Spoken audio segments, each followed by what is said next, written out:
फिर भी 10 पीढ़ियों को खाने पीने की व्यवस्था हमने कर दी है। और मैं देखता हूं कि आपके आश्रम में कोई व्यवस्था नहीं। आज की व्यवस्था तो है, लेकिन कल क्या बनेगा भोजन में इसकी व्यवस्था निश्चित नहीं है। कल होगा तो देखा जाएगा। राम सहारे, आपकी झोपड़ी में कल की व्यवस्था नहीं है, फिर भी आपके चेहरे पे प्रसन्नता है। आप मगन होकर के, निरोगी होकर भगवान का भजन करते हैं। कल की फिक्र नहीं है और कल की व्यवस्था भी नहीं है। मैं ना काम करूं फिर भी 10 पीढ़ी खाएंगी, फिर भी हमको टेंशन है, फिर भी हम परेशान हैं, फिर भी हम दुखी हैं। मेरे पास सब होते भी ये दुखी हैं, आपके पास कुछ भी नहीं फिर भी आप सुखी हैं। तो इसका कारण क्या है महाराज? कारण बता दो, कारण क्या है?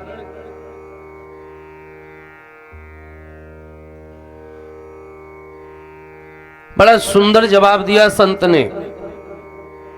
कहा कि बस अपने अपने विचारों का ही हिसाब किताब है। विचारों से आप परेशान हो और विचारों से हम प्रसन्न रहते हैं। कहा वो कैसे? कहा कि वो इस प्रकार से कि मैं सोचता हूं कि मैं भगवान की दुनिया में हूं। ये घर बार मेरा नहीं है, ये सब भगवान का है। ये कुटिया जो है ये भी भगवान की है, सब भगवान का है, मेरा अपना कुछ नहीं है। इसलिए हम सुखी हैं और आप दुखी इसलिए हो क्योंकि आपको लगता है सब आप ही का है। फैक्ट्री आपकी है, घर आपका है, बेटा आपका है, बेटी आपकी है, परिवार आपका है। आपको लगता है सब मेरा है, और जहां मेरा मेरा जुड़ेगा वहां भार बनेगा, क्योंकि मेरा ही तो भार है, मैं भार है जीवन में। आप सोचते हो घर मेरा है इसलिए आप भार है, सब मेरा है इसलिए भार है। और मैं सोचता हूं कि मैं भगवान की दुनिया में हूं, मेरा कुछ नहीं है, मैं इस दुनिया में हूं इसलिए मेरे ऊपर कोई भार नहीं। जब अपना कुछ है ही नहीं तो टेंशन किस बात की? समझ का फर्क है। भगत की और व्यसनों में डूबे रहने वाले आदमी की सोच में बस समझ का अंतर होता है। किसी के पास आधा गिलास पानी है, वो प्रसन्न है कि आधा गिलास तो है।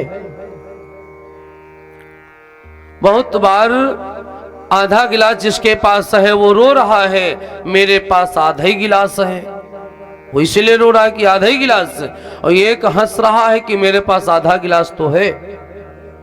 अपनी अपनी समझ का प्रभाव है। समझ से जीवन सरल बनता है और समझ से जीवन भार बनता है। भगत केवल भगवान से जुड़ा रहना चाहता है, भगवान के दर्शन चाहता है।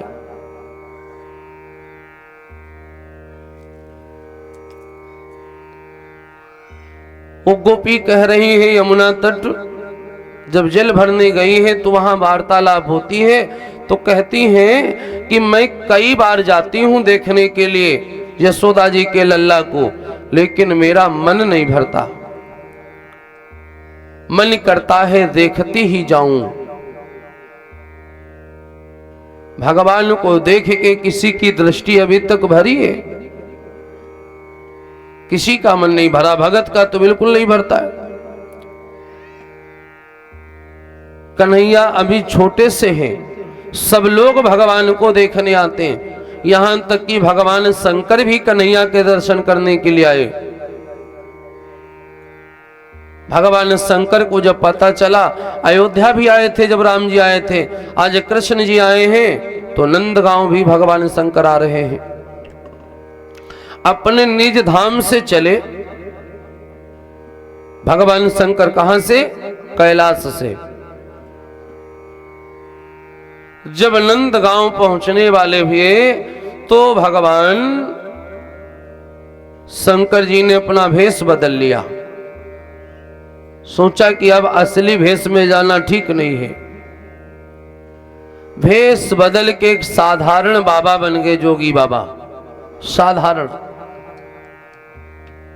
शास्त्र हमें ये शिक्षा देते हैं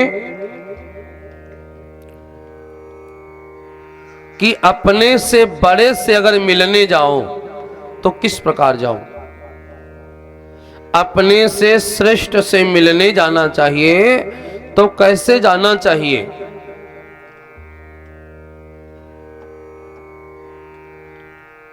ये शास्त्र हमें बताते हैं कि कैसे जाएं।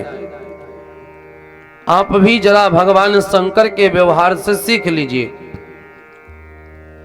कहते अपने से बड़े से मिलने जाओ तो कभी बड़े बन के मत जाओ।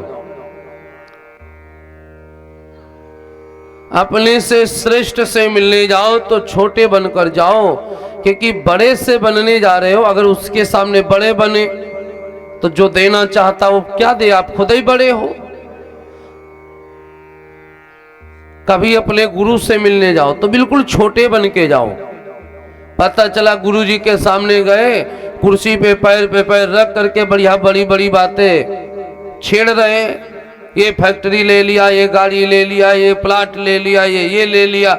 गुरु भगवान सोचते जब तुमने सब ले ही लिया, तुम्हारे पास सब हाई है, तो दें क्या तुमको, तो क्या दें। तो देने का जो हिसाब किताब है वो बंद हो गया। अब क्या दें। भगवान के मंदिर में गए, पैर पे पैर रख करके बढ़िया आराम से बैठे हैं और बड़ी बड़ी बातें कर रहे हैं। बैठने के, चलने के, उठने के, बोलने के ये सब तरीके होते हैं।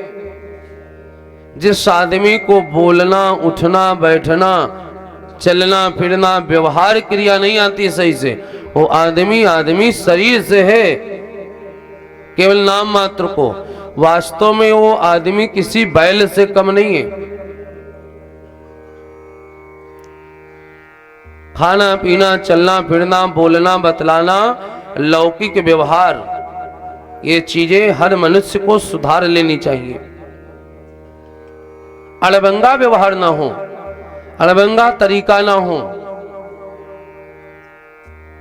किसी आदमी को आप बैठने के लिए बोल दीजिए, अगर चादर में सिलवट पड़ी होगी तो बैठने चलेगा तो हाथ मार देगा, मतलब सिलवट समाप्त, बिल्कुल क्लीन बिस्तर।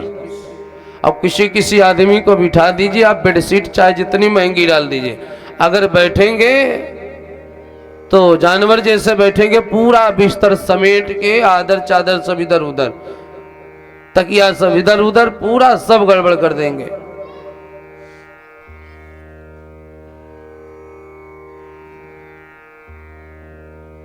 बोलने को चलेंगे तो किससे क्या बोलना चाहिए, इस चीज का कोई संभार नहीं है।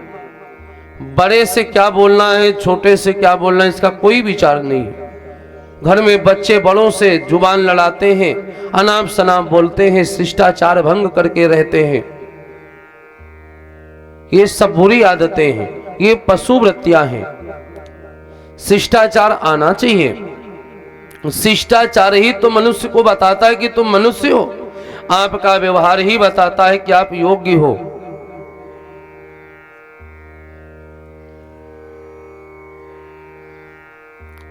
पोलोथीन उतार लिए होते भैया इन पर से।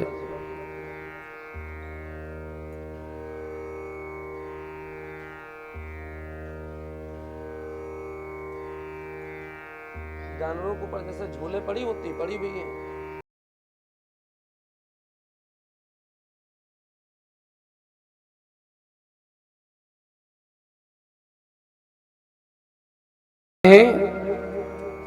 तो भगवान शंकर सोचे कि कृष्ण हमारे इष्ट हैं। हाँ, ये सब पर बात बोले हैं, अपनी टीम के लिए भी बोले हैं, सबके लिए है कि आदमी को कैसे क्या करना है वो आना चाहिए सही से। अगर आपकी